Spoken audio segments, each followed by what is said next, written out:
જિલ્લામાં ભારે વરસાદને કારણે ઓરંગા નદીના પાણી રહેણાંક વિસ્તારોમાં ઘૂસ્યા છે। પારડી, સાંઢપોર ગામ, ભાગડા ખુર્દ ગામ, વલસાડ શહેરના વિવિધ વિસ્તારોમાં પાણી ઘૂસ્યા છે। લોકોના ઘરોમાં પણ વરસાદી પાણી ઘૂસી ગયા છે।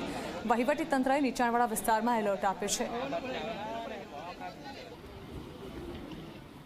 વલસાડ જિલ્લામાં ઉપરવાસમાં સતત પડી રહ્યા વરસાદના કારણે વલસાડની ઓરંગા નદી છે તે પોતાની ભયજનક સપાટી વટાઈને વહી રહી છે। હાલ અમે ઊભા છે વલસાડના વલસાડ પાટી ગામ ખાતે। આપ જે પ્રમાણે જોઈ શકો છો કે વલસાડ શહેરનું જે વલસાડ પાટી વિસ્તાર છે તે વલસાડ પાટી વિસ્તારમાં જે ઓરંગા નદીના પાણી છે તે હવે સીધા ઘૂસી રહ્યા છે। વલસાડના જે વલસાડ પાટી વિસ્તાર નહીં પરંતુ જે કૈલાસ રોડ વિસ્તાર હોય, બરુડિયાવાડ હોય, કશ્મીરનગર હોય કે તરિયાવાડ અને બંદર રોડ વિસ્તાર હોય, તમામ વિસ્તારોમાં છે તે ઓરંગા નદીના પાણી હવે ઘૂસી રહ્યા છે, જેને લઈને જે વહીવટી તંત્ર છે તે વહીવટી તંત્રની ચિંતામાં વધારો જોવા મળ્યો છે। ખાસ કરીને જો વાત કરીએ જે રીતે વરસાદ વરસ્યો છે તેને લઈને ક્યાંક ને ક્યાંક જે વહીવટી તંત્ર છે તે વહીવટી તંત્રમાં ચિંતામાં વધારો જોવા મળી રહ્યો છે। આપણી સાથે સ્થાનિક સભ્ય જોડાયા છે।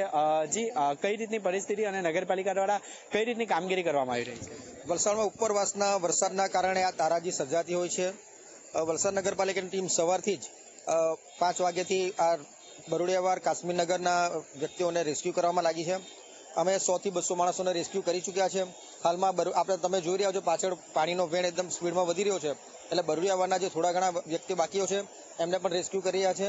વલસાડ નગરપાલિકાની ટીમ, વહીવટી ટીમ, જે જિલ્લા વહીવટી ટીમ છે એ પણ અહીંયા હાજર છે અને કેવી રીતના જલ્દી રેસ્ક્યુ કરીને આ લોકોને સ્થળાંતર કરી સેફ જગ્યા પર મૂકવાની કાર્યવાહી ચાલુ છે।